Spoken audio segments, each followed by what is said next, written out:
নীলমাধব। আজ আপনাদের শোনাবো ভগবান শ্রীকৃষ্ণ কিভাবে নীলমাধব রূপ নিলেন। নমস্কার, বিদ্যায়নী থেকে বলছি। ভগবান শ্রীকৃষ্ণ যখন এক ব্যাধের তীর আঘাতে নিজের দেহ ত্যাগ করেছিলেন, তখন সে ব্যাধের মাধ্যমেই পাণ্ডবদের কাছে প্রভুর দেহত্যাগের খবর পৌঁছায়। তখন সমুদ্র তটে পাণ্ডবরা এবং সে ব্যাধ ভগবান শ্রীকৃষ্ণের সৎকর্ম করছিল, কিন্তু ভগবান শ্রীকৃষ্ণের নাভি অংশ কিছুতেই জ্বলছিল না। এমতো অবস্থায় হঠাৎ দৈববাণী হয়, হে অর্জুন, আমার নাভি অংশ কখনোই জ্বলবে না।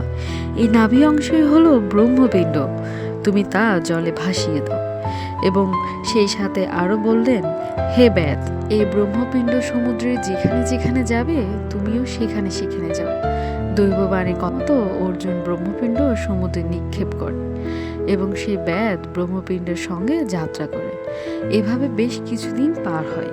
ব্রহ্মপিণ্ড একটি জঙ্গলের তীরে এসে স্থির হয় এবং জরাব্যাধ সে স্থানে ঘুমিয়ে পড়ে। তখন ভগবান শ্রীকৃষ্ণ সে ব্যাধকে স্বপ্ন দর্শন দেন এবং বললেন, তুমি এই স্থান থেকে ব্রহ্মপিণ্ড তুলে জঙ্গলে প্রতিষ্ঠা করো, আমি সেখানেই নীলমাধব রূপে পূজিত হব।